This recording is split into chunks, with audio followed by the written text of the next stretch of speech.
On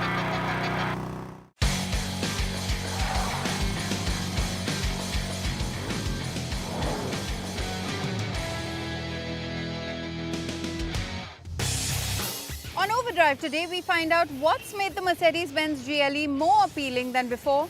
Kia Sonet gets its first midlife facelift, and we pit the Hero Extreme 160R 4V against the Yamaha FZS version 4.0. Hello and welcome to Overdrive. I am Soini. The GLE is Mercedes-Benz's top-selling model in India, and it's not hard to see why. This SUV is still as classy and luxurious as you can expect from a Mercedes-Benz, but this SUV packs in the desirability quotient as well as practicality that you would expect from a larger SUV. Let's take a look. As for the changes, most easily noticeable are the new headlamps with the new slatted DRL light signatures that bring the GLE in line with the likes of the GLC. The grille too has been updated into a simplified single bar design, but draws more attention than before with the neat star themed detailing. More presence comes from the AMG themed bumpers.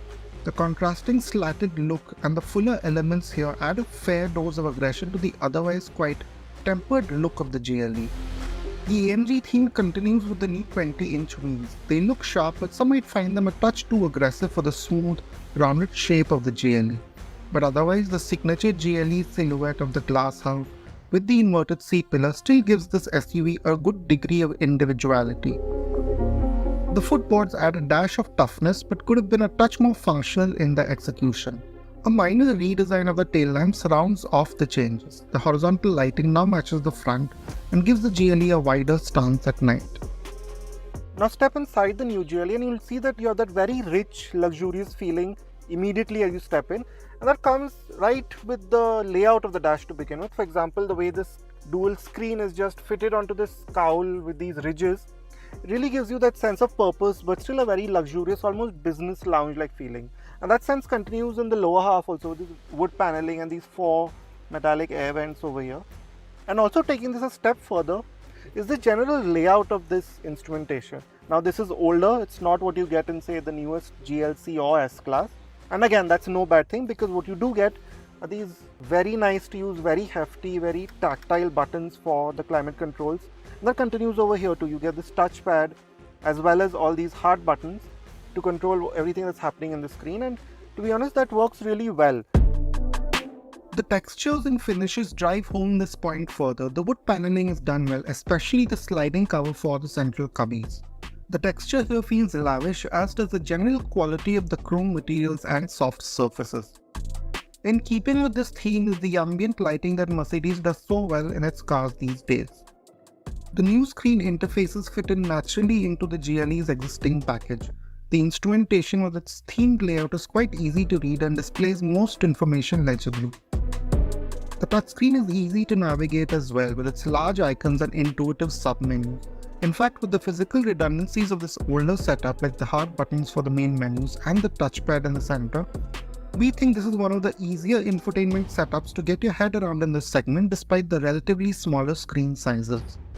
So Mercedes has decided to keep this a two-row SUV in India. What that means for you is a massive amount of space. Seat is set slightly forward to my driving position, but what you do get is an immense amount of foot and knee room and leg room. There's a lot of space for everything here. And again, that generally great ambience from the front is repeated here. So you have all the nice materials, all the nice textures here. But what takes this further is this function.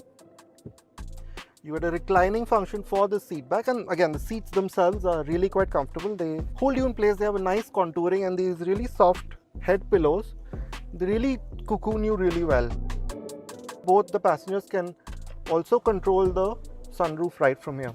Aside from this, you have these AC vents over here, 4-zone climate control, so separate controls right here, again tactile controls, and a slightly odd cup holder arrangement here. Now this new GLE also comes with the comfort package as standard now with this update. What that means is, aside from everything that I just showed you, you get this really quite extravagant center console, and the way it folds out, it's a really great space, you know, in terms of how usable it is. So you have a phone holder here, another tray over here, and a deep pocket here with 2 chargers. But with so much focus on these 2 seats, the middle passenger will suffer a bit. As you can see, this tunnel is quite protruding. There's quite a bit of a hump. And because of how contoured these two seats are, this center seat and with this armrest, it's not a very comfortable place if you want to travel 3 abreast. There's great practicality on offer with numerous charge ports, large door pockets, and the powered rear seat makes it very easy to carve out a generous amount of boot space. This ties in with an especially long list of features that includes wireless Android Auto, Apple CarPlay, seat kinetics and mood settings, a perfume dispenser, heated and cooled front seats, wireless charging, heated and cooled cup holders, and a 13-speaker Burmester audio system. There's a fair degree of safety features too, like 360-degree cameras, hill descent control, and off-road mode with the transparent bonnet view, and some degree of ADAS features. Although like before, the emergency braking function remains too reactive to be a good aid in Indian traffic. Also new with this update is this steering wheel. It's again taken from, say, something like a GLC, and like we've said before, it's not our favorite. It's nice to hold, but these capacitive panels, they do take some time to get used to, and sometimes simple tasks also take a few more taps and swipes than necessary, and then of course when it does get smudgy, it's somewhat compounded further. But coming back to what's good, the seats, they're just like the back seats, they're very comfortable, very supportive. You have a good deal of adjustment, maybe not the best in this segment, but you have these powered thigh supports, so those help, and heated and cooled functions. A 9-speed gearbox pairs with this along with all-wheel drive. On the move, especially if you keep things steady, it's a pleasant experience. There's a pleasing growl from the engine as you feed it more revs, but not much else in the way of noise. So the GLE will amble along that smooth, unruffled Mercedes way in moving traffic or on the highway. The tech makes for a clean, progressive supply of performance, and in this kind of driving, the gearbox too is unintrusive. But we would have liked for the GLC to have worked a touch better just off idle, even with how impressively quiet it is here.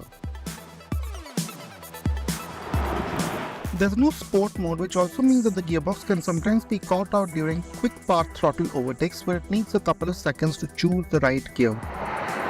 There's a surprising gush of performance once you start to work your way around this. In the higher reaches of the rev band, the engine and gearbox become notably more aggressive, as the 0 to 100 kmph time of 6.1 seconds suggests. The gearbox is more confident in its responses and the engine is far more responsive too. Now the ride and handling character of the GLE is again focused on adding to the cabin's comfort.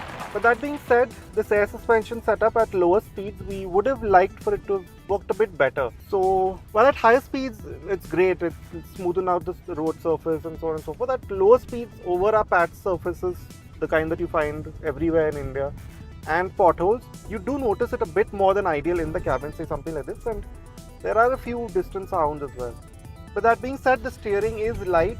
It's maybe not as precise or as smooth as in an E-Class, but that's maybe asking too much. But in regular conditions, especially in traffic, it's very easy to thread the GLC around because you don't really feel the weight of the car with how the steering is. But once you've picked up space, again, you'll realize that the GLE likes to take things steady. It's not one to be hustled, which is where it's fine. It'll take corners calmly. It will lean into them progressively, but when you start pushing a bit harder, you do notice that maybe it could have done with a bit more composure, but that's not this car's brief at all. It doesn't even have a sport mode. Priced at Rs 1.37 crore for the GLE 450 4MATIC version, this SUV demands a slight premium over rivals. We would have liked a smoother drivetrain at this price, but most buyers of the GLE will probably not be too concerned with that. They might want better low-speed manners, but with the long features list, the inviting cabin and host of features, the GLE seems to have its top spot covered. Do drop in a comment on our YouTube channel and let us know whether you would want to put your money on this updated Mercedes-Benz GLE. We'll take a very quick break here on the show, but coming up on the other side, we'll get you acquainted with the facelifted Kia Sonet.